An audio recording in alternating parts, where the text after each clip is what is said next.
I'm a pretty big fan of zombies. I got a little bit obsessed with them when I was younger, as I imagine most kids had at some point, and haven't really let go of it since. And in my obsession, I've seen quite a lot of zombie movies, played a good few zombie games, and read a handful of zombie books. Some that were great, some that were good, and some that were not good.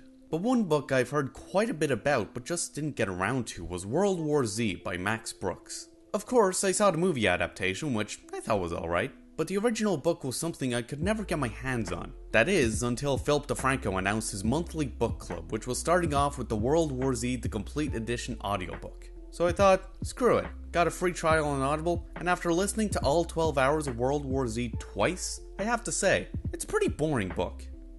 At least, if you don't like documentaries. This book dives deep into the nitty-gritty details of how a zombie apocalypse would change our world, from the long and arduous history of mankind's survival in these dark times, to the complicated effects such a catastrophe would have on politics, religion, culture, and even war. And today, I want to talk about why this makes World War Z so fun to read/listen to. And yes, spoilers ahead.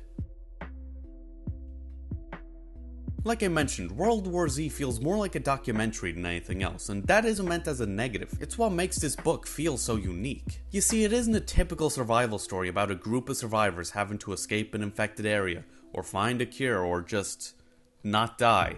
It's made up of a collection of interviews with many different survivors of what's known as the Zombie War, and charts the history of humanity's fight against the undead, from the discovery of Patient Zero in China all the way to the Battle of Hope in New Mexico. It's almost like a history lesson, but with zombies. It gives the book a unique feeling as, at least to my knowledge, the closest kinds of zombie media to even resemble this book are found footage zombie movies. And even that minor connection is threadbare at most. It's a distinct story that stands out from the rest of the zombie subgenre. And it takes advantage of this style to pack as much detail into its world building as possible. Many of the interviewees talk about their experiences in various different points throughout the zombie war, like the woman who, during the Great Panic when the virus was starting to spread rapidly across the world, went north with her parents, like many families, to try and get away from the undead, but many of whom died in the unforgiving coldness of winter. Or the interview with one of the men responsible for creating the miracle vaccine Phalanx that was distributed all across America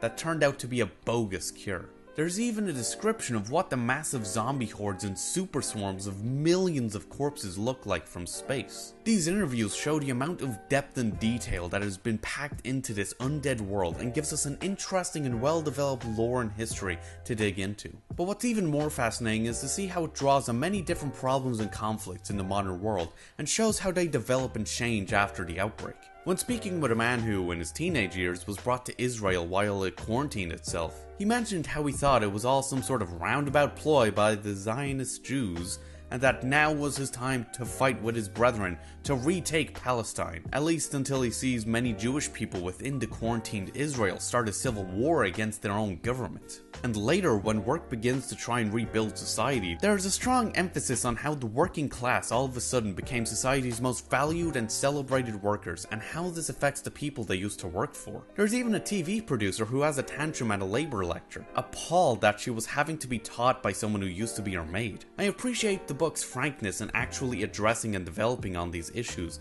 instead of just brushing them aside like they don't exist. It has the courage to be able to point to these problems and show how they would be affected by these new circumstances. But all this world building, intriguing as it is, would just be pointless if it weren't for all the characters and personal stories that come from these same interviews. For example, my favorite story from the book is the tale of Christina Eliopoulos, a military pilot who crash lands during a supply run to one of the safe zones scattered across America.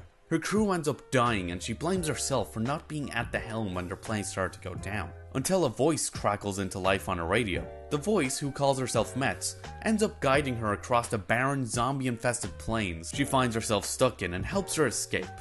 Although it is later revealed that Metz was actually a figment of Christina's imagination, but she remains adamant that there was a real person on the other end of the line. Though it's a small and admittedly insignificant part of the novel, this short story, as well as the many other ones peppered throughout the book, give you something extra to get invested in. Suddenly it's not just about the history of the zombie war, it's about the people who lived through it, learning about their stories and what they've been through, and how they survived. And sometimes, It's about the people who didn't survive. These stories and characters give you an emotional connection to the history of this world and make it all the more engaging, which, for me, was helped along by the audiobook version's fantastic voice acting.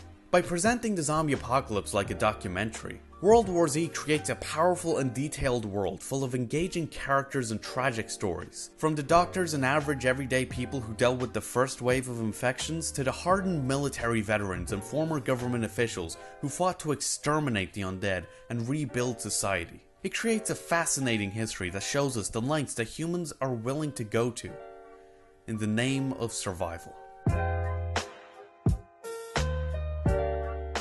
And yeah, those are my thoughts. This was a great book, and thinking about how the movie compares to it, I really think there was a missed opportunity there for a really unique zombie movie. Someone should just try and make a full-blown documentary-style adaptation of this, cause I think that'd be the best way to do it. Also, I have to thank Philip DeFranco for actually setting up the whole book club thing and bringing this to my attention. It was a great listen, and I personally love the book club idea. Which, by the way, if we can make suggestions, I would recommend maybe the Dark Tower books, because I started reading The Gunslinger and it is quite a fun read. Anyway, tell me what you think, whether you disagree, what your favorite part of the book is, if you think zombies are overrated, etc. And thanks for watching.